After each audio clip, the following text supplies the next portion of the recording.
All right, welcome everybody to another episode here on Chop It Up with Tony. Episode number 2, man. Special guest, longtime friend, family member, actually, know him well. Joe Madness, actually, I'll put it out there, right? I think we'll stick with the nickname, stick with your Joe podcast Madness, podcast name is Windy City Savage. There you go. Yeah, so I'm the Windy City Savage. These guys know me as Joe Madness. I go by many names. You know? Yes. Yeah, man of many hats. But yeah, it's nice to be here, man. Finally. You know? Yeah, exactly. Yeah. You know what I mean? Like, I thought we were doing the Rejig Rundown for quite some time, and then definitely started up with your Windy City Savage channel and stuff. And I'm so good. It's so awesome to see that you're actually doing really well. I appreciate that, man. Big time. I'm like, as much as like a platform that I want to succeed the most is definitely yours. And like anything, like we said, anything I can help with, anything we can kind of cross brand, enterprise with, stuff like that will be awesome. And anything. No, yeah, you definitely helped me out a lot with the images and get the page going. So I do appreciate that. So yeah, man, I had to be here when they called my name. I'm like, well, I got to be here. I mean, I was late, but it's all good. Better late than never, man. Yeah, exactly right. Exactly right. Exactly right. Well, normally when I do on the show and stuff, when I generally have guests on, it's interview process. You know, it's to kind of get to know the person, who they are, where you've been, what you've done, where you at now, and what you kind of, I guess you would say, what you want to look forward to the future and stuff. You know what I mean? Like, so I would say the floor is yours. What tell the people about your past, man? Like, where you from? Where you been? From Waukegan. Yep. Yeah. From Waukegan, born and raised, been here pretty much all my life. I would like to say. Honestly, man, I just been out here. I've been grinding, doing my thing. You know, whether that be working out, wrestling. Yeah. You know, having 2 dogs, raising them. You know, in this type of day and age, is not easy. Nope. Now you got to really censor what they watch. You know that's too. for sure. Yep. You know, I don't want them to see certain things. Like the other day, I saw that the NBA busted a couple of people, and then somehow Air Bud was in that. I was like, man, I can't have my dog see that. I mean, that's their fucking hero. So I'm like, nah, bro. I just told my mom, like, hey, you're gonna have to censor this shit. You know, you're gonna have to watch this. I don't want them to watch the doggy dog news out there. Right, exactly. Their childhood hero. That was my hero too. You know, yeah. So. You know, it's hard out here, man. It's hard to be a dog father right now. It really is. And I'm like, when I saw that post too, I was like, okay, the memes are going crazy right now, and this is actually a funny meme. The funniest one. It's really the most craziest one that I've seen in quite some time. The fact that they dragged Bud up in here in the whole scheme of things, it's like, come on, guys. Man, my heart broke. I'm like, no, not here, Bud. Come on, you're the clean one. Free my dog, man. No, that's great. No, that's good. That's good. I mean, knowing who you are first, like I think when we first met was obviously through freaking gaming and stuff like that for quite some time, and then find out obviously we're all related. Yeah. 3rd, 4th cousin removed. When you talk about Hispanic families having a long, regime bloodline, this is that right here. It's like I'm not gonna lie, bro. When I first met you, I thought you were a bitch. No. But then I realized you're family bitch. Yeah. Family bitch. So I'm like, it's all good then, you know? Yeah. Dead ass though, we met, we kind of connected pretty quick. Yeah. Yeah, so you could tell there's connection somehow, some way. Correct. Similar mindsets, similar attitudes, similar thoughts. Yeah. You know, that's why we all clicked right away. Yeah. Right. And then just from that, we took it on to podcasting. Yeah. And that blew up a lot better, you know, like overall. The more heads, the more ideas, the more things able to grow, the more you help each other out, the more everybody grows and help each other out in the circle, you know, which is great. It's awesome, man. And then when you talk about, like, especially when we see people on how every, like, famous person, like Joe Rogan and all them have a circle of good friends. It's like, see, this is kind of where you kind of get the understanding of exactly the camaraderie with everyone. This is that circle. Everyone wants everyone to win, and definitely so. And it's like, everyone at this point right now, with us having the podcast and stuff like that, it's just more or less of like, we want you to succeed. You fit right in the wrestling world. All your channels wrestling at this point. You dibble dabble sports. You talk a little bit here and there, but the focus is that because that's the passion. That's where, you know what I mean? That's where it comes from. And I'm like, and for me, joining the crew and stuff, I'm like, that's exactly right. You're into it. You do your homework. You watch the product. You understand it. You got the history down. You have good talking points. And whether or not if it's the opinion you agree with, but you at least have the floor to understand and be like, see where you're coming from. But this is my opinion also too. So it's like you said perfectly. Exactly how you said, exactly how you see. So my whole thing was always this: look, no matter what, you want to listen to everybody's opinion, even if you don't agree with it. Yeah, it's still their thoughts. That way you can understand their mindset and where it's coming from. And that's not even just for wrestling, that's in general. Yeah. The more you know, the more your brain grows, basically. correct. Yeah. And the more you understand different cultures. So if it's like wrestling, you understand, okay, so John Cena's this guy's hero, but this guy's Hulk Hogan.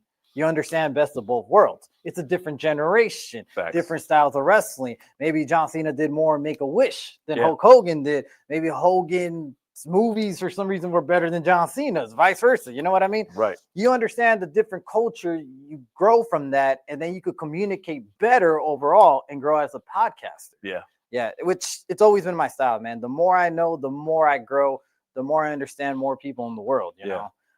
And then wrestling has always been a passion of mine. It's like since I was a kid, growing up, I don't know what it was, like flipping through channels. Yeah. You remember the old 2 TVs, and one day I'm just like, what the hell is this? And you see people body slamming, clothesline, neck breakers, choking themselves out with cables, hitting themselves with chairs. And then you see Stone Cold Steve Austin. Yeah. With the fingers and with the attitude. And you're just like, what the hell? And then you flip on the other channel and there's more wrestling. You got Sting. You got the NWO. You got the Luchadors. I'm like, you got Hulk Hogan. And I don't remember why I knew Hulk Hogan. It's just like one of those things, like, this guy was a star. Yeah. Yeah, and I don't know how it was embedded in you, but you just knew. Just had that feel. Yeah, this guy is big. This guy is the main event. And I don't know, man, something from there on just like hold my thoughts. And I'm like, bro, like this is my passion. This is my love right here. And it never stopped growing since then, action figures, posters, books. Merchandise, CD, cologne. Yeah. Oh my God. Yeah. Alcohol, beverages. Obviously. Yeah. Shit, I still collect toys like as I grow older, all the merchandise and stuff. It's cool, man. It's cool. Yeah. Honestly, to me, it's still cool. It's never left. You know how they say wrestling is cool? I'm like, no, it's always been cool for me. Right. And I think I would ask you this question. Like, what do you say to the people who sit there and keep stating out the fact or trying to make a point that it's fake, right? At this point, like, I know for a fact when someone says that to me, it's like, okay, yeah, it is. There's some parts of it. Let's say that it's fake, but I am going to sit here and tell you it's a scripted content at this point, predetermined, right? Yes. And even then could change an opinion or change the choice at hand that was laid out at the beginning of the show. Right. So at this point, it's like, listen, if you can sit there and watch a TV show, watch a series or whatever on TV, knowing that these guys are actors and this is an actual real something real event that's happening right now, you can't sit here and tell me that this one's better than the other one at all. And that it's just it's the amount of entertainment that you choose to watch. I choose to watch this because it's entertainment to me. I mean, it's more than entertainment. It's basically a sport because in the end, you're acting, plus you're actually being competitive with the other guy. You're actually body slamming. That takes strength. High flying moves. That takes athleticism. Right. It just keeps on going. Like, okay, let's say someone vouches a spot. You got to keep going. You're on national TV. That's hard. Yeah. It really is. So it's not fake. It's just predetermined. But what they're doing in the ring, it's all real. Yeah. In the end of the day, that's all real. Like, some of the stuff you're not going to be able to punch, but some things like slapping the guy in his chest. Facts. That is real. I had that happen to me by a women wrestler one time at a convention. I'm not going to lie to you. I no-sold it. And then my brother at the time was supposed to record it. So when that happened, I said, record it. The girl smacked me so hard. I no-sold it. But inside I was like dying. I was crying. I was like, fuck, that hurt it. Wait till I get back to the hotel. Yeah. And he's like, wait, I forgot to record. Oh, come on. And I didn't know. She was like, all right, I can do it again. Yeah. Sure. Yeah, let's do it. Bam. And then when she left, I told my brother, how the fuck did you stop recording? Like, why did you press record? I'm like, that hurts, I felt it that day. And I'm like, God, geez, that is real. That is real. There's a lot of bumps that they take that we don't notice that does affect you in the body. That's why you see a lot of these wrestlers now retiring because they're being smarter about it. Correct. AJ Styles, John Cena, a few of your wrestlers are going to eventually see. I mean, Edge is about to end his career pretty soon too as well. Like everybody's coming to an end because the reason why they're being a lot smarter now. Yep. Because back then the older wrestlers were put themselves to hell, but they didn't know any better. But now with all there wasn't any avenues to go about money making during that time frame either. Right. You know, they figured this was the aspect of my time is now. It's time to shine now. I have no other chance to make any money afterwards because knowing other wrestlers in the past, once the fire died down, I couldn't lit it back up at all whatsoever. Yeah, right? And they had that lifestyle where they just lived like no tomorrow. Yeah, exactly. Yeah, and spend all their money on drugs and painkillers, and that all adds up. And then at the end of the day, that takes a toll, and you die early. Unfortunately, all these legends that passed away at a young age. Yep. Yeah. As well as another thing that got me into wrestling was the. So put it this way. You grow up in a broken house in a way. And basically wrestling to me at that time was an escape to reality. Yeah. It's like you watch it and then you're watching these heroes and it takes you away from what's going on in the reality and putting yourself in the situation where no one could hurt you, no one could touch you. So it helps you out in a way to deal with certain pains. And I remember didn't really thinking about it until I got older. And I think I remember it was Tony Schiavone. I don't know if you guys remember him. Yeah, I remember telling him this, opening up and telling him this one time when I was dressed as AJ Styles. And I said, look, I grew up watching you guys. And, you know, I just want to say thank you because you guys were my escape to reality. You guys made me forget certain things that was going on outside of the world. And this kind of helped me out getting through some stuff. And being the nice man he is, he's like, that means a lot. He gave me a hug. And then his daughter and his wife also that were there. I was the only one, luckily. They all gave me hugs as well, you know, and they understand that passion. Yeah, they understand what some fans have to go through and why some fans watch this product. Facts. And become a fan for the rest of their lives. Yep. So that does help. That does help for a lot of kids these days. And it's always going to keep helping them, which is great. Right. This is what is great, you know, for the business, what is great for the growth of wrestling, and what is great overall for everyone. Agreed. Yeah. And that's right there. It's the same fact that a lot of young kids like ourselves enjoy what the product gave us and enjoy the time that we've had watching it. And still to this day is still being a fan of it. Like, regardless if everyone's going to sit there and say, well, it's all this and that. And at this point, it's more or less of like, look, man, I can sit here and watch an entertainment show and it's freaking awesome. And then also to watch a bullcrap type of NBA game that maybe they're not playing to the fullest, or even then a penalty-driven type of football game that aggravates the crap out of me. This is just as much as entertainment as that too as well. I mean, if it wasn't, then why do you fill out stadiums at WrestleMania? Exactly. At that point where 60, 70,000 people, and they're all invested. I've been there. They're all invested. They're all cheering. They're all getting emotional. Yep. They're all like, oh my God, just like a real sport. Right. It's real to us. It's always going to be real to us. Yes. That's never going to change. And you understand that. And Facts. You grew up in that era too, you know? Yeah. What was some of your favorite wrestlers growing up? Mine for sure definitely was my favorite one is Sting. Number one of all characters. I love Sting. I do actually. That's actually my number one favorite wrestler. How about this? Mount Rushmore of your wrestling. Don't worry about generation. Don't worry about what they did for wrestling. Gotcha. Just name me your best. Mine, I put Sting on there. I put Stone Cold. Two. I put Rey Mysterio. And my fourth and final, I know this is people are not gonna like me, but I put Chris Benoit on there. Okay, that's your opinion. That's my four. That's your opinion. All right, so that's cool.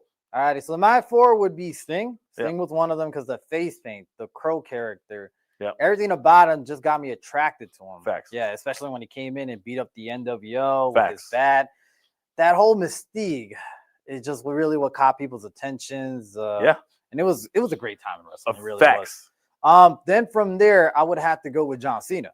Because that's the guy that was my Hulk Hogan of my era. Time frame. Yeah, I mean, I kind of grew up with Hogan, but I grew up with the heel version of Hulk Hogan. Right. Yeah, so I didn't really count him, but I saw Cena when he came from the prototype, the ruthless aggression John Cena era, and then grew up to Dr. Thuganomics. Yeah. And then afterwards, You Can't See Me, your soldier gimmick, whatever gimmick you remembered him by. I seen it all. Yeah, I grew up with him, and I enjoy seeing his retirement tour, even though I don't agree with his heel run. And certain matches, you know, it's still the enjoyment of watching him finally calling it quits, you know, calling it a career. His last dance, That's going to be emotional. I'm not going to lie. When that happens that day, which is coming up pretty soon, I'm probably going to get a little emotional because that's my childhood hero. Yeah. So honestly, that would be my other one.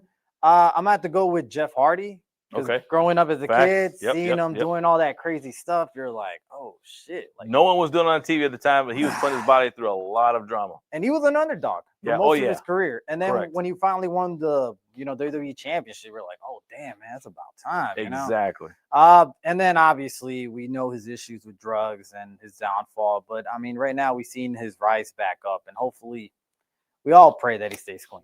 The good thing about his storyline, he's a human being at this point where you got to look at where there are times where even a famous person like that is going to fall and stumble, but is being able to have the right, people and support staff to rise back up and get yourself back in the good graces, and also to get back yourself out there and do the things that you love doing. Right. We all know he loves wrestling. That's his passion. Right. So by you knowing for a fact that doing these activities are really going to sustain you from doing that, I'm going to clean myself up so I can continue doing what I love. But you notice one thing is that Sting is never hated by the fans or by wrestlers. Never. Now, it's hard to hate the guy.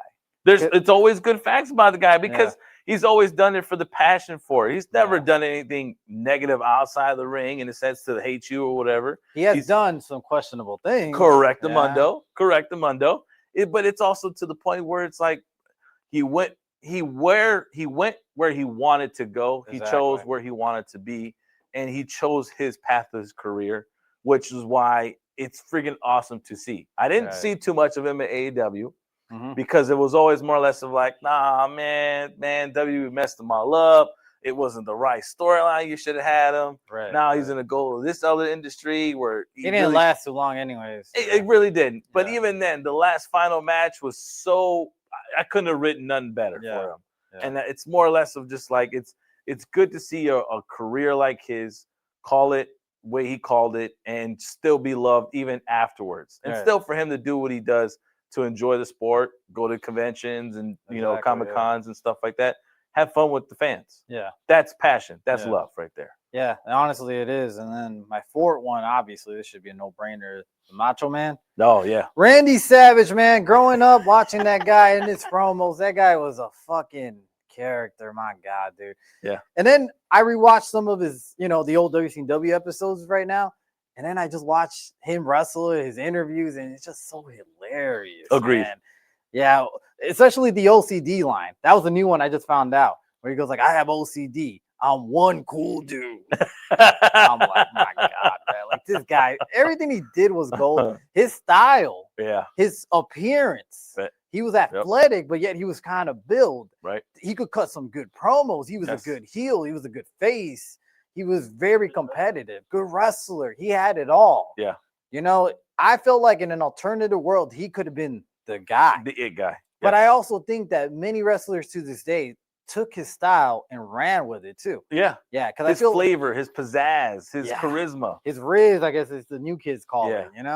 Everything is there. Everything influences younger generation. Mm-hmm. He was one of the guys that stuck out. And still to this day. Okay, name me one wrestler that you see most people cosplaying as these days. It's always going to be the Macho Man. Yeah. There's so many Macho Man variants out there. Correct. It's ridiculous. More than Hulk Hogan, more than Sting. Yeah, that's true. More than John Cena, even. It's crazy. Yeah, that's true. Yeah, it's crazy because he's one of the characters people just love so much. You can't hate the guy. It's hard. Anytime I would I would go to conventions, dress up, by the way. Yeah. As the Macho Man, different versions of it. And I kid you not, I get so many pictures. Mm-hmm. I get so many people trying to, impression the Macho Man voice with me. It's awesome, man. It's amazing, honestly. Dude, like, there's never going to be another wrestler like him. Correct. It sucks that we lost him really early at the age of 51, I want to say, from a heart attack. But that was due to steroids, obviously. Of course. But guy was one of a kind, man. Like I said, to me, that's my rush, Mount Moore Wrestling. So honestly, to me, that's a no better list than that for me. Yeah, that's fine. And that's in any era, in a sense, where any personal opinion when it comes to a wrestling Rushmore, it's more or less of like you can't go wrong with the wrestlers you chose at that time frame because it's like that's what gave you the entertainment you needed at the time, and everyone had their moment. Exactly. And even past the time frame of them being outside the ring, yeah. still had their moments. Mm-hmm. Like my thing about Randy Macho Man Savage would be him being in Spider-Man. I'm like, you got 5 minutes of playtime. Boom, so yeah, and it wasn't that. It's just like the pizzazz that he carries over. Hey, freak like, show! I got you for 3 minutes. You ain't going nowhere. It's freaking awesome. And when I saw it, I really was more excited. Like, hey man, I know that guy. I was on Spider-Man. Oh, that's pretty cool. So it's awesome. And like during the time, the 90s was definitely the great time to watch wrestling for sure. And I think with everything that happened to wrestling, you got to look at NBA athletes nowadays. This is why it doesn't go away. NBA athletes, NFL athletes, freaking soccer athletes. Everyone has a title belt. Yeah. That portrays what WWE does with title belts, or wrestling in general does with them. Then you also got the athletes dressing up at these wrestlers and stuff and going to the events to have fun. And every single time they go to one, what is their main thing? It was so much fun to be in that ring. Yeah, it's entertainment. Like I wasn't really a fan when I was a kid, but watching this right now live in person, it's great fun and activity. Fun. It's hilarious. You got celebrities going out, celebrities wrestling, because they all loved it. Yeah, they all loved it at some point. Maybe lost the passion, but when you're actually in there, live in the audience at a live event, there's nothing like it. Yeah, it really isn't, dude. Like, I mean, it's great. Yeah, RKO, everything you could think of, man. It's all great. It's all awesome. It carries on to other sports as well. And it's one of the hardest sports to really master, wrestling. It's not easy because you do need to get athletic. You do need to get yourself built. You need to be able to carry someone else throughout a match. You need to entertain the crowd. Right. You need to know how to do things on the spot. Yep. Yeah, this is live. Yes. 365 days out of the year. There's no rest period for wrestlers. That's the crazy part. Yep. That's the part when people say it's fake. No, dude, they have one of the hardest jobs in the industry. They really do. There's no off season for them. Correct. And there never will be. And then not only that, but there's so many injuries. Correct. Look what happened. And this is my thing about AEW. This is why, look, the industry is on to a different, they're there to make a name for themselves. They're a different wrestling entity at this point where it's good to have other wrestlers be on TV and show their showcase. I love that part. And I appreciate AEW still being active. But what's crazy and what's very dangerous is that you let some of these wrestlers just try anything they want to do. And when the risk turns into a bad outcome, that's bad for TV sometimes. Yeah. And if you do that on a consistent basis, you're going to hurt your product. And that's why one thing about AEW I had an issue with when they came on board.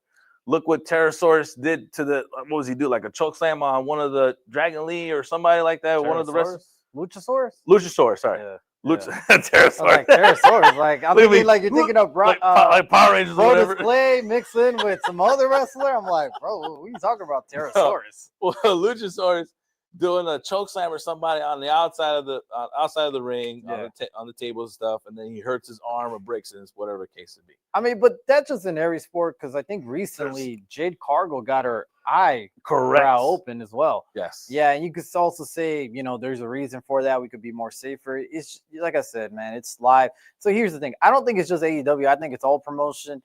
And the reason why it keeps happening more now than ever is because everybody is trying to do the athletic, the acrobat spots. They're trying to do too much for too little. Okay. And when I say that is this, look, you want to do all these flashy movesets. Great. Show off your skills. You have them. Awesome. Here's the issue. You're doing this at small events. And this goes for WWE as well. You're doing this at SmackDown, Raw, Dynamite, Impact. Yeah. Why are you doing this on TV shows? Yeah. Why don't you do this at PLEs, pay-per-views, the big events? There you go. These are moments that you need to save at the big show. Yeah. Yep. Because what happens if you get injured at the big show, we'll remember it. Yes. You get injured at a SmackDown. My thing is always this. Look, I'll give it to every promotion. I have some issues with WWE and AEW. Right. I say save it for your PLEs. You always save it for your pay-per-views, your big spots. Hell, that's even with weapons. You want to hit someone with the bat with nails on it and clip them on their back. Why do it at a Dynamite? Do it at a PLE. Yeah. There's no need for that because, you're going to get the replay value, but it's going to be on YouTube, which is good. You're bringing eyes to that product. Correct. But why at a Dynamite? Do it at a PLE. Yeah. It's more memorable.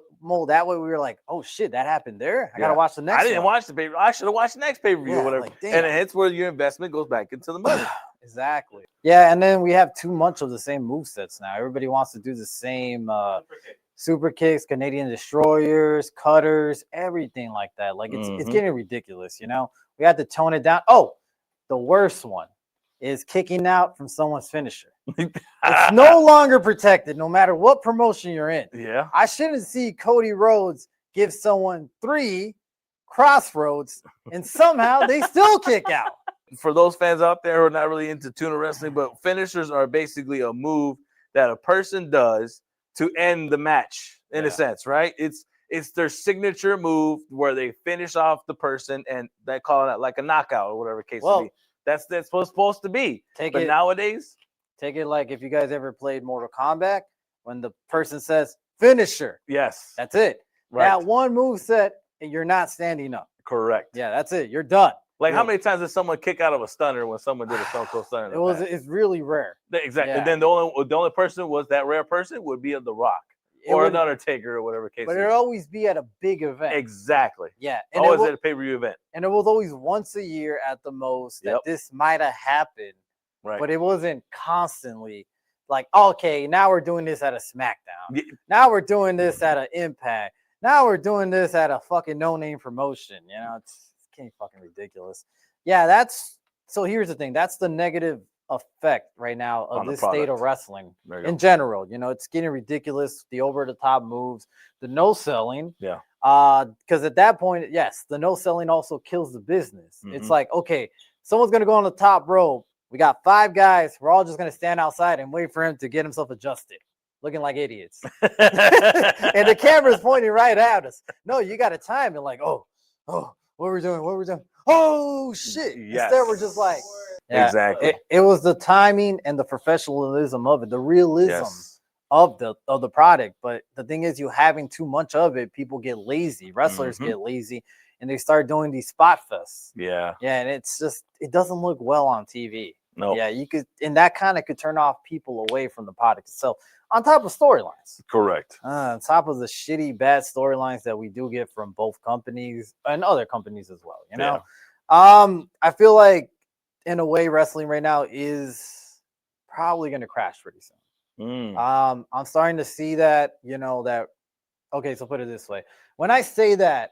What is your top competitor of wrestling? When you think of wrestling, what do you think of right away? Right now, your top competitor, it would have to be Roman Reigns, in my mind. But me knowing in both entities at this point, but being the A guy, Roman's that and where does Roman fall into what company? WWE right now. Okay, right? So cool. So your top guy, Roman Reigns, is a part-timer that comes in once in a while. And we don't see him. We don't have a good storyline for him. Right. So we're losing interest on that product once again. Correct. All right. And then after that, your other top guy is gone doing the movie too, Cody Rhodes. Right. Once again, you have no good storyline and you throw them in matches that don't make any sense. Correct. You're losing appeal. And that's showing on these PLE numbers because ESPN is not making good investment returns. Because I think supposedly the pay-per-view buys for that event, I think with ESPN was like 130,000 people in it. Yeah. And that was very little. Very little. And for WrestleFest, they're supposed to be next big 5 PLE. WrestlePalooza? Yeah. Oh, WrestlePalooza. WrestlePalooza. Which is weird to have that name when it first came out. I was like, where did this come out? What? Like, wouldn't you? I'm like, well, my thing would have been, wouldn't you have like advertised that for a later date, not advertise that for the next event? Yeah, like a month advertisement. Yeah, you would think this would be an advertisement of a year's worth, like hey, or after WrestleMania in a sense, right? WrestleMania happens, and now you're talking about we're adding a new event this year. This is going to be WrestlePalooza. It's going to be in the limelights of a SummerSlam, limelights of a Survivor Series, limelights of a WrestleMania. This is the new pillar within the years. Yeah. So be on the lookout. Here we go. And then what happened to this one just fell short, in my opinion. It did fall short, and we had lackluster storyline with lackluster matches. And you could just tell the fans weren't invested at all. You know, it didn't make any sense. Unfortunately, that resulted to the products on the eyes on ESPN making it look bad, and they gave them the bad review. And that one we got more controversy because of the guy giving, I think it was a C average grade rating.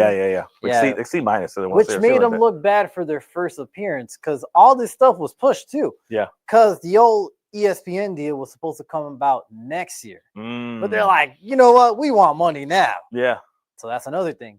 Greediness, corporation greediness. We had that at an all-time high. Yeah, look at this. You go to a WWE event back in the day. All right, I'm just going to give you a year. I went, 2016 at the holidays, WWE holiday events, you know? I will get a SmackDown and Raw ticket. Both days, same seat.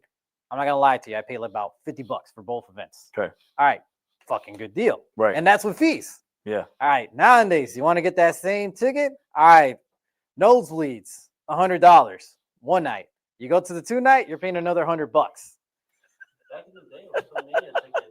Plus food, plus drinks on top of that. So let's put it this way. I don't like Vince. I think he's a piece of shit, and I still stick by that. Yeah. But Vince wasn't really focused on family-oriented, people. He was focused on the business aspect of that, and I'll explain why.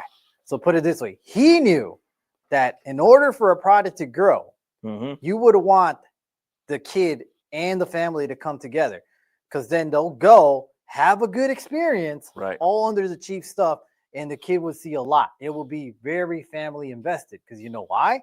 That kid's going to grow up and remember, I like wrestling. Yeah. I want my kids to like wrestling too. I want to take them to a show. And you grow the next generation like this. You keep buying them products. You keep pushing that stuff out. Because you notice once the whole Attitude Era died down, that had a boom in order to compete with this Jerry Springer style, the whole 90s weird style of things of people trying to grow up realistic TV on there and controversy TV on air. Right. But once that died down, we had the whole PG era. Yeah. And despite what you guys think, it was successful. It was. Yeah. Actually, it kind of flourished. It flourished into something that we who were used to that non-PG era were like, maybe not. But the kids were watching it. The younger generation. So now you're a little more or less to send the back and intrigued by it, because it's like, okay, how are they still invested into it when they weren't watching what we were watching? And this is where TKO is going to fail. They're pricing out those families out. So now only a select few could actually go. But once that generation goes down, what's going to happen? Yeah. Things are going to decrease. Because right now, John Cena's Farewell Tour is only successful because guys like us were there to see him grow up. Yeah. And we're like, man, I got to still be there when he retires. Right. But what happens to the next generation when you price them out because you don't want them to be there? Vince was smart enough to know that business aspect. TKO doesn't understand that. And they're charging a ridiculous amount for us to go to these dumb events that half-ass storylines that don't even make sense. And not only that, but there's not that much wrestling in it. That really isn't. Yeah, you open a Raw and 30 minutes of promos, and you don't get any conversation in the background or whatever case. Same old storylines every week. Yes. Yeah, we open up at the time, when Seth got injured, we were opening up with him and his fucking Vision group every week. Right. It was getting annoying. And we'll end it the same way with the heels on top. Yeah. It was getting stale. It was getting boring. I'm kind of, I don't wish injury on top of any wrestler, but I'm kind of glad he did get injured because we got to change the space. Yeah. So we're going to see how exciting things might get pretty soon. But that's a shame to say that. Someone needs to get injured in order for things to change. Fuck. They're not thinking about that. Made me thought about that. And it's more or less of two where you like to end up seeing with some of these wrestlers. It's everyone get their time and space into the limelight. Exactly. And at that too, giving the opportunity to like showcase what they really got. Because in all honesty, when you're watching these type of products, you know who their money makers are right off the bat. Yep. You can tell. But it's also more or less of like, well, if you're a fan that notices the product and says, well, what about him? Because he actually could do really well. Exactly. Like I want to see more of that guy. And then when we got that, we did kind of get that in the past where like the lights of a Cesaro, the lights of a Rusev when he was really on point, the lights of a Dolph Ziggler where he had some of the opportunity. He could have got more a little bit. He wasn't really finished type of style. Yeah. What's it called? That aspect. Bray Wyatt. You know what I mean? Like, those type of things where you want to see a more of a push. So now it's like, we need to see more of that. More of that. Don't stop pushing these other ones. We wanted to see growth and development of these wrestlers that we loved. Yep. But we didn't get them. Yeah. And because of that, the product is suffering more now than ever. Yeah. Yeah. I think Montez Ford is a set up for a good push. Now I'm talking about the product itself, but I think that's the one wrestler I think he's ready for a singles run, and he's ready for that kind of cocky attitude. It's not going to happen though. It's just not. I'm sorry. I agree with you. I think he is a great wrestler. I think he's a great single run wrestler. But this is why it's great to have other companies, because sometimes a guy needs to get out. Because Cody did say it best recently at the last SmackDown. And he said, I did copy your style to Drew. Okay. I left WWE to go wrestler somewhere else and make a name for myself, just like Drew did. Yeah, that's right. That's the thing. That's the sad part. Yeah. Is that the two guys that were competing for a title, Drew and Cody, had to leave, make them a name for themselves in the indie scenes and other promotions in order for WWE to give a fuck about them. Yeah. When they were supposed to be the guys to begin with. Start fresh, right? But they couldn't grow them. Right. So now WWE has main event guys, a lot of main event guys that grew up somewhere else. Mm-hmm. Yes, they did appear in WWE, but they didn't get pushed. So they left to make a name for themselves. And now they're the ones main eventing this fucking show. Mm-hmm. That's the issue with WWE right now, is they cannot grow stars to this day. You ever saw Netflix WWE Unreal? Yeah. Yeah, so don't you remember that episode when they were talking to him saying, you're the guy. Yes. You think you're going to handle this? Right. And he did mention, like, I'm feeling better. I'm not gassing out as much. Yeah. Yeah, because he has stamina issue as well as when he speaks. He just can't cut the promo. You can tell it's not always going to be there for him, unfortunately. Correct. Yeah, that's why I think if you saw, whatever day you're watching this, if you saw CM Punk did win the title back against Jey Uso, well, it was vacant, obviously, because of Seth Rollins' injury, and they had CM Punk go over it. It was the right move.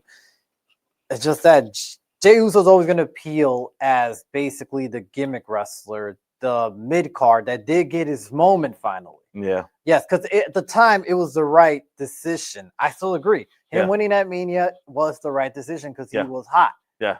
But that's it. After that, of course, he was going to lose the title, and he was never going to get bigger than that. Right. That was his moment, and that's it. That's his Kofi Kingston moment. Yeah. And I'm not taking away anything from Kofi Kingston, but he was never going to be that guy because of his promo skills. Right. These guys can't cut a promo, and to be a champion, you have to cut a promo. You have to have the whole package. There was once this rumor that back in the day, supposedly Xbox, I don't remember, you remember him, Xbox 6, Sean Waltman, whatever you want to remember. DX, right? Went through the kid. He was hot at some point. He was getting fans' reaction. This was before he got the Xbox heat, by the way. But I think it was when he went back to DX, he was getting hype. He was winning matches. He had the run with the girl or whatever case to be. Him and Tori, like him and Tori. That was his hot run. Yeah. Yeah. So at some point he was getting hot. I don't remember what year this was, but it was that during the Attitude Era. Yeah. So they had an idea where they wanted Sean Waltman to actually win the WWF champion.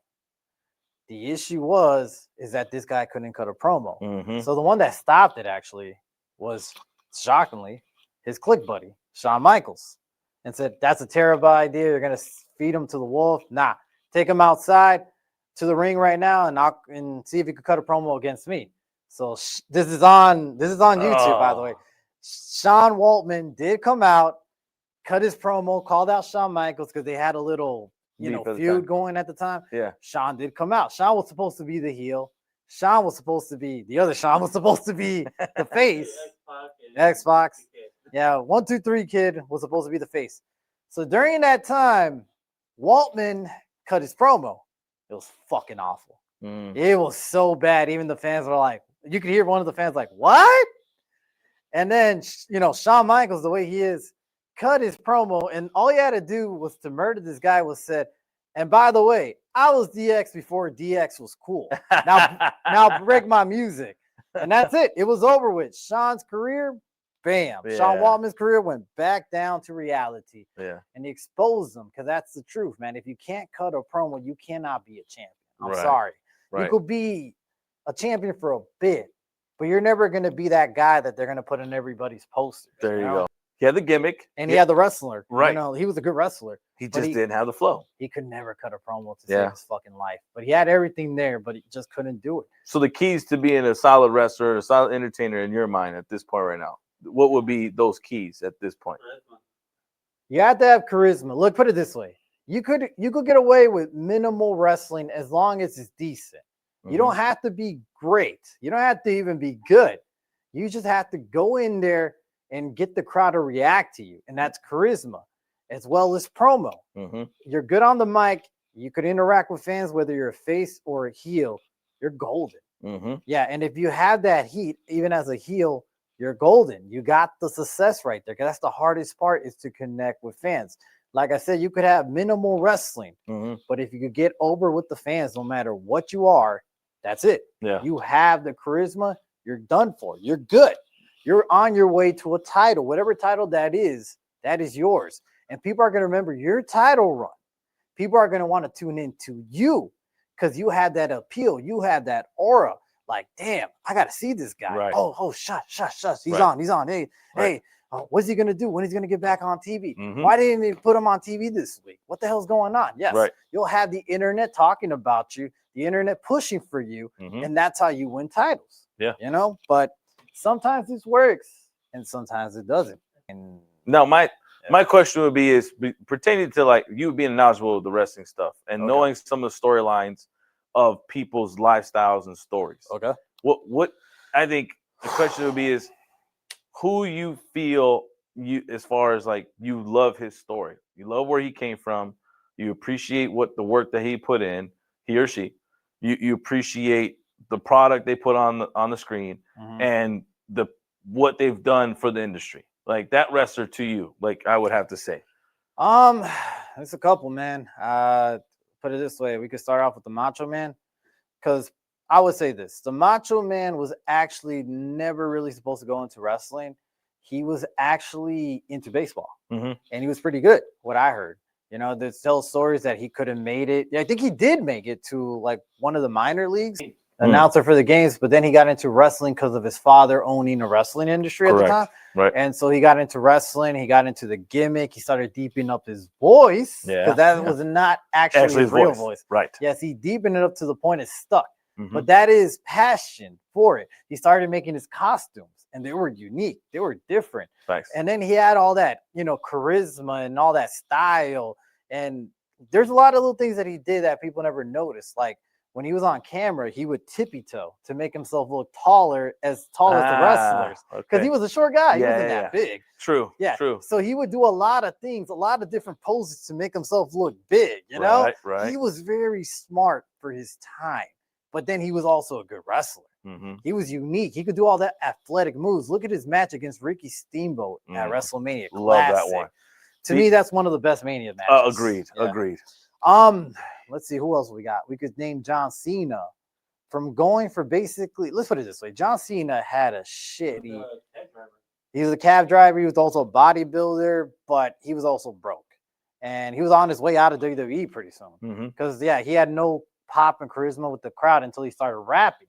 Correct. And then that connected with the fans. And all of a sudden, he made a whole gimmick out of it. Yeah. He put more of his passion in it. He really put forward everything.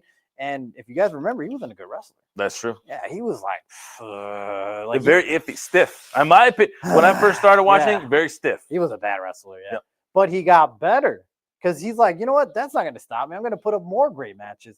And he put some memorable matches as he got older. Love his matches with him and Batista and him and Randy Orton. Yeah. Always been my favorites.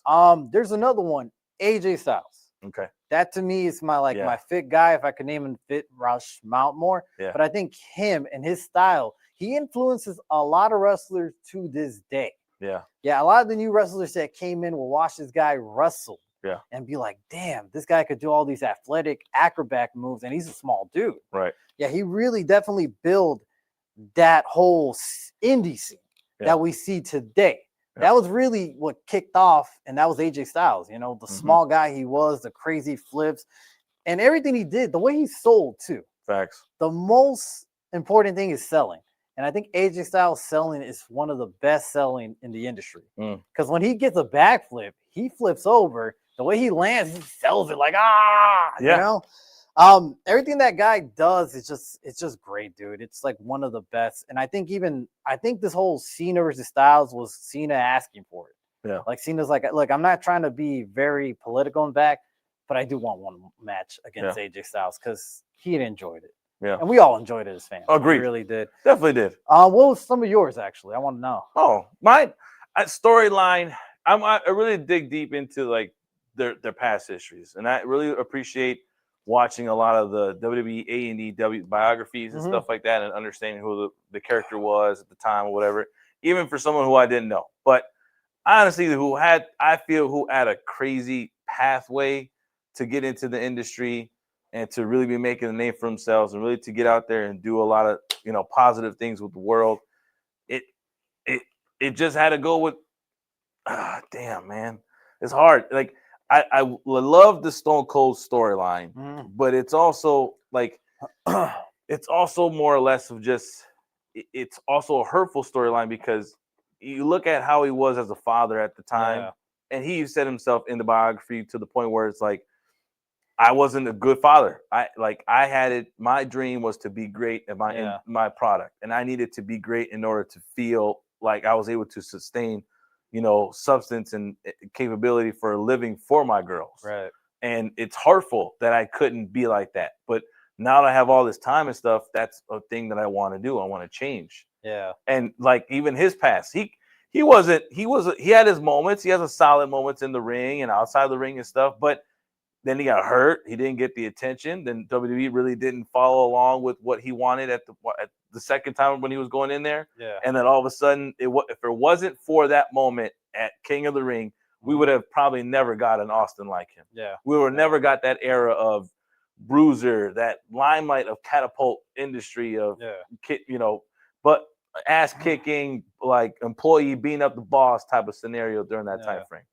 And like that right there it's phenomenal. Yeah. But I also got to put it out there with the efforts of Eddie Guerrero's storyline. Yeah. Like Eddie's was more or less of like our culture, come from Hispanic culture in the past in Mexico and stuff, wrestling out there, having a family in the industry, but making a name for himself. Though, that's the thing. Eddie Guerrero came from El Paso.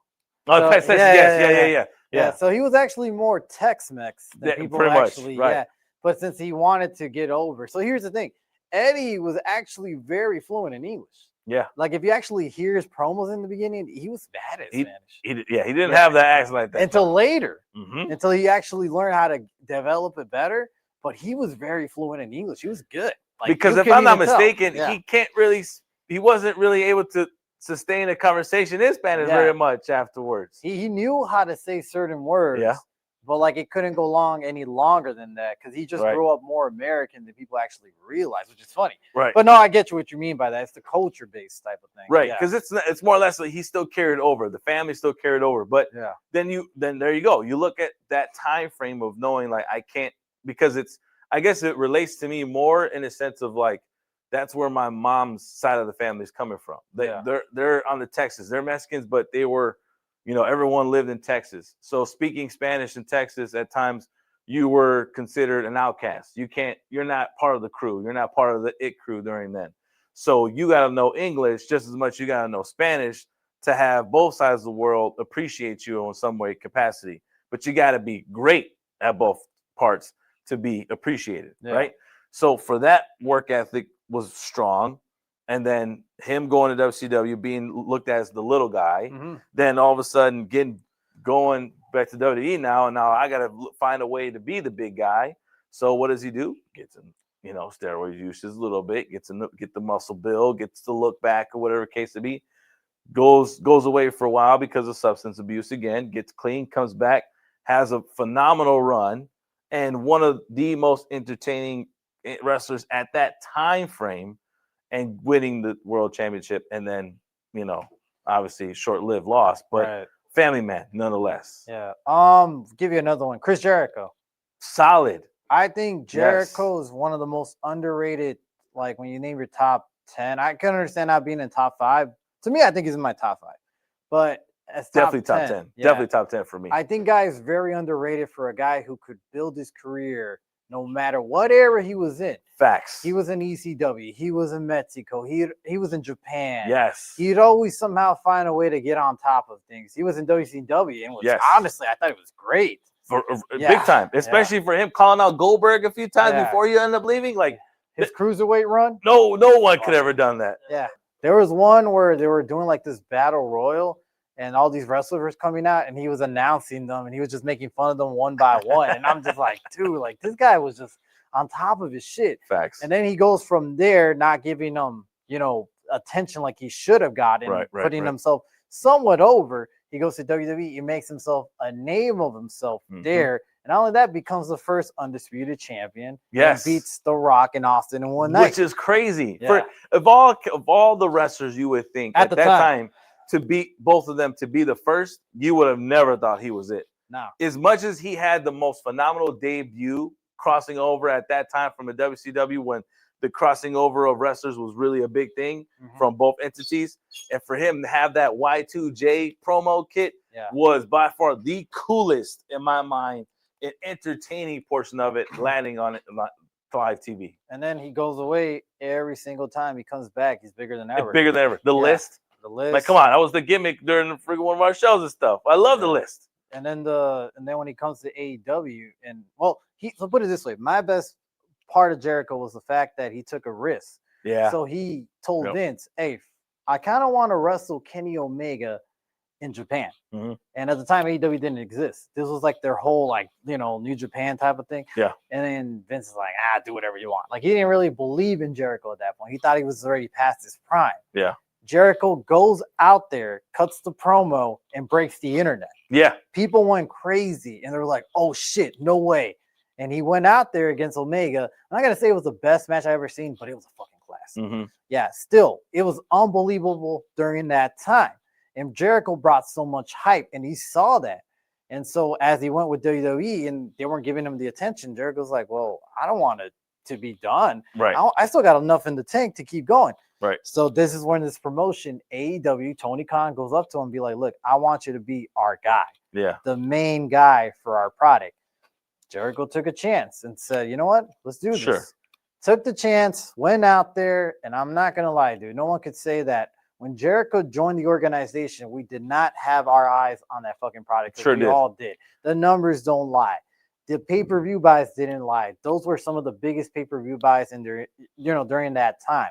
The whole product was booming. Yes. And we all wanted to see Jericho and what he does next. And it was gold. That book of Jericho, that run, I'm not going to lie. I never really watched so much AEW, but that run, in my opinion, I would agree with you on that part of being so successful and so entertaining. And I love the fact that he brought in Juventud. I was like, yes, bring that. Yeah, hell yeah. He brought in a lot of past people. Correct. Bischoff even was there, which is surprising. Correct. Yeah, he brought in a lot of guys that you're kind of like, they're poking jabs at this. And, there was a lot of things he did right. And yes, he died down in there for a bit. But I mean, that's the thing, dude. When you're doing this too long, of course, people there's going to be that. Right.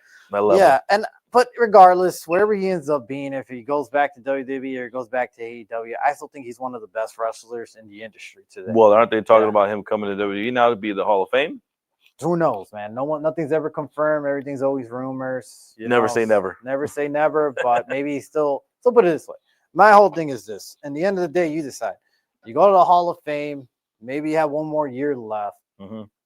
But again, you are going to not call the shots. Someone else is.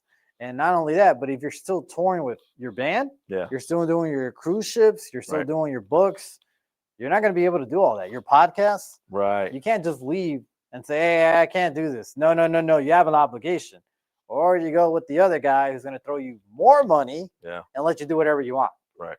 Sometimes you got to think about this as a wrestler. Agreed. Yeah. So who knows? Who knows? I think, it would be nice to see him back in WWE for one more run, but maybe he prolongs it a little longer. Yeah. Maybe he'll say, "Not now. I kind of want to be here to get more money." Then eventually go back. Then go in there. Yeah, I don't know, man. The stars the limit with that guy. That's another guy. Who else can we say there? I'll give you one that people never want to really talk about because it's more sad. And most people don't know because I feel like she never got the fame that she deserved. Was There was a wrestler in WCW, female wrestler, named Daphne. Yeah. Oh, wow. I hear that. I've heard that, but yeah, I can't remember. No. Yeah, it was. Okay. She passed away about like 2 years ago, but her story is very sad because she had the most potential in the world during that time in WCW. But during that time, they were sinking down. This was the time she came in when they were going down. But the storyline she got into that crazy character. She played it well. Yeah, she was a star in the making, but the eyes were in that product at the time. All right, WCW goes under. She ends up getting a gig in TNA. Okay. All right, gets back into wrestling. Here's the sad part. TNA put her through some fucking bad shit. Put her into some bad situations in hardcore matches that legit injured her. Damn. So when the time came for them to pay up and help her out, they did her bogus and released her. All right. And then this actually took a mental toll because one, she was broke. Yeah. Two, the business that she loved didn't love her back. So Right. the mental state got her more messed up. And so to the point where she was thinking about suicide constantly, going on live saying, I don't know anymore. And she was great. She had love for the business. I think there was this, I forgot, Down syndrome girl that wanted to be a wrestler. So she trained. And Daphne's like, you know what? I'll wrestle for her. You know, let's get in the match. So she basically carried her on, gave her a wrestling match live, and then put her over. You know, but no one ever talks about that. Gotcha. Yeah, and I don't know, man. There's just a lot of sad stories with her, how she got bogus. Like, if you ever watched that Dark Side of the Ring of her, I would, dude. Honestly, dude, that's one of the saddest ones. As well as Canyon. I don't know if you remember that guy. Canyon. Yes, agreed. That's another sad one, man, that doesn't get enough credit.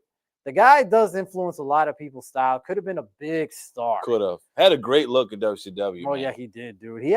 And he was pretty charismatic. Agreed. I felt like he could have been pushed a lot, but the thing is the mental state. Yeah. That's the thing that people don't want to talk about is the mental state of the business. And he was one that was suffering, obviously, during that time, sexuality issues. Correct. At a time where it wasn't welcome. Right. It was the peak. It was definitely at the peak of when things were starting to become open a lot more and stuff like that, but not yet comfortable enough to express and have a conversation about. And by the time it did, he was already at his end of his career. Yeah. And I guess that took more of a mental toll on him, saying, like, I was just too late. Yeah. And obviously he offed himself just like Daphne did. And that's the sad part, is the mental state of wrestling sometimes that people don't want to talk about. Is the sad thing is when you put in all your passion to this, but the wrestling business doesn't like you back. Exactly. That hurts. That really does, man. And that's the sad part for these wrestlers that took their own life, because this is not just them. There's many. There was that Japanese wrestler that was really young, and she got bullied from fans, and she took her own life because of that. And it's ridiculous. Ashley Massaro, but she went through some stuff. I mean, I don't want to say the allegations, but she went through some stuff, and WWE didn't help her as well. They didn't believe her. And unfortunately, that took a state on them. And that's the thing, is stuff that you don't forget. Yeah. And eventually that takes their life away. Yeah. And this stuff that we don't like talking about because it's a sad state of WWE, not WWE, wrestling in general. Yeah. Right. That's crazy. But I guess that before we leave and before we get out of there, like dab into a little bit, you mentioned before, you go to these conventions, you have a good time, you enjoy yourselves. Like what do you look forward to when you go over there and stuff like that? Do you find yourself easy to conversate and have some fun with a bunch of people that you don't know, you just met in the city? So put it this way, the hardest part, I'll take you to a tour how I start my day. So obviously, let's just say this, I'm already at the hotel. I go to the hotel. The hardest part is getting dressed. Oh my God, man. You got to put all that costume. You got to get the wig on. And then not only that, but the hardest part, once you got all that, is the voice. Yeah. It's the character. It's the movements, and the walking around and the interaction with people. Your first couple of interactions are always the hardest, and the awkwardness of it. I'm like, oh, damn it, I shouldn't have said that. Whatever. We keep going. That's the thing about me. It's like, I never look in the past. You fucked up. Cool. Keep going. Yeah. Don't look what you just did. Improve on it and just keep going. If you mess up one way, learn how to improve so you don't do it again. So after a couple of tries, a couple of impressions, you get the roll of it, and then it becomes more fun. Yep. I look forward to seeing similar faces that recognize me. I feel like now when I go to these conventions, right away people already know me. Yeah. Like, oh, bro, it's you, the Windy City Savage. Oh my God, you know what's up? What's up? Right away, I got kind of a cult following at these conventions, which is nice. Very nice. Yeah, so that's kind of, I noticed this in the last convention is people recognize me right away. I met old friends, other cosplayers as well, other wrestler cosplayers, and it's awesome. It's a nice feeling. It's like you're part of family now. As well as interacting with new people, taking pics, especially with kids as well. You know, like interacting with them and making their day bright. You know, yeah. Honestly, that's the most enjoyment I get.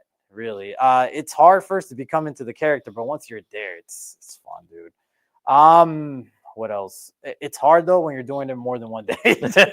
Yeah, I mean, dude, by the end of like that Sunday, like it starts on Friday, by Sunday my voice is cracked. Yeah, I'm just like, oh, how's it going, guys? And I'm still talking like this, you know, come next day at work. Like, what's wrong with your voice? No, I just got back. I dressed up over the weekend, put a wig on. Like, what part of city you were in? Don't worry about it. You know? Yeah. I know, dude. It's great, dude. Honestly, cosplaying was never my ideal thing. Yeah. I don't know. Just one day I kept looking at everybody. I'm like, I could do this stuff, man. Yeah. I tried it out. It's the same thing as you dressing up for like a Halloween costume, but it's more or less like not you going to everyone else is doing the same thing, similar gimmick, who's having passion about it. And then you're part of a family. Yeah. You know, you see people every year in the same area and you just know them. You're like, hey, what's up? You know, it's part of a family, part of a culture. Right. And at these conventions, they basically want you to dress up. They want you to spread the awareness. It's like I was telling someone back then, these conventions were small. Correct. And back then, all this nerdism, whether you're into wrestling, comics, movies, like the nerdy stuff, like the old school TV shows will come on and do some stuff like that. Lord of the Rings and all this stuff, you know, Power Rangers, whatever the fuck you're into, anime, you know, all this stuff wasn't cool. Yeah. Now we kind of frowned upon it in society, but then eventually everything boomed and now we're accepted. It's more or less we're the it crew. Yeah. Now everyone else, you don't like this stuff. You're not part of the crew. And I've been told it's like, oh, you're just modern. I'm like, no, hell no, I was about this stuff way before you guys were. You know, I never thought this was cool. I thought all of this was cool. Right. And now you see the culture grow. I saw the conventions grow from a couple of thousands to we're at 100,000 at these conventions. Yeah, it's fucking huge. It's great. I mean, if you guys never go to one, I would suggest to try it out even for one day. It's fun, dude. You have a blast. There's something for everyone. Hell, if you're into tattoos, you can find someone to do your tattoos there. Okay. Some good ass artists. Yeah. Good food, good people to meet. You'll meet your childhood heroes, maybe. Maybe. Yeah, there's so many people out there. It's ridiculous. I met Cena on the last convention. Yeah. Yeah, I was starstruck. I think the last one I went to for sure was the last Wizard World, I think was it, if I'm not mistaken. Before I went to Fan Expo? Before I went to Fan Expo, but that was the last time I saw Jason David Frank. Oh, yeah. Before he ended up passing. And I think that was probably why I'm like, you know, I don't know if I'll ever go another one again. But, you know, that was it. I met that guy through, what's it called, Lucha Underground. So I was helping Johnny Mundo at the time, he called himself, and there was an appearance from Rey Mysterio and some of the announcers, some other wrestlers in there. I think Luchasaurus was in there. I remember conversating with him without the mask. Yeah. And I'm looking at him like, why the fuck do I know you from something? And then I realized, oh, you're Luchasaurus. You know, I just don't realize without the mask. Right. Yeah. And I remember helping them out. And I remember feeling someone's hand behind me. And also my brother was there. They're like, hey, guys, is this where the premiere's at? And I'll turn around. I'm like, oh, God. Like, oh, shit, dude, it's the Green Ranger. And I'm over there geeking out. Like, oh, shit. And I'm like, he can see me geeking out. And he's like, come on, guys, don't geek out, man. Right, you know, just relax. You know, I'm one of you guys. Want to watch the movie today. Yeah. Yeah, he was down to earth. He gave me a free pick, you know? Yeah, exactly. Yeah, so he was a really down to earth guy. And once again, mental awareness. Yeah. Because even though he looked happy, even though we assume he had money, live comfortably, you don't know what someone's going through in the end of the day. And I know he had his issues after, you know, he did what he did and stuff came out that he was actually depressed. Right. That's the thing. And that could be anyone. That doesn't have to be celebrities. That could be the guy next to you, the guy you may know at home, your coworker, your family member, your friend, or maybe you want to check up on someone that you haven't checked up in a while. Facts. Yeah, because you never know when they're going through a bad day, or you never know when that person just needs to talk to someone before they might be doing something that they later may not come back from. Right. So that's my important is always mental awareness. I'm very big at it, and I always preach, you know, get some help, talk to people, you know, get all the right tools, man. Don't be afraid to express it.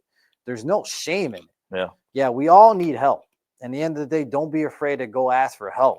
Don't be afraid to be the person that reach out to someone when they need help. Yeah. Exactly. So that's my preach. That's always what I like to give is be out there, be aware, you know, get help, you know, or spread the awareness. Spread the awareness and always help out somebody when you can. No, that definitely, All right, Joe, man. Well, you know, Windy City Savage, appreciate your time, man. I think we probably hit the hour mark, if I'm not mistaken. We're probably a little over, but, you know, appreciate your time. Appreciate you coming on board, being an episode and stuff.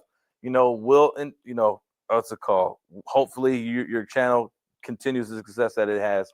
And definitely, you know, you guys tune in. Windy City Savage on YouTube.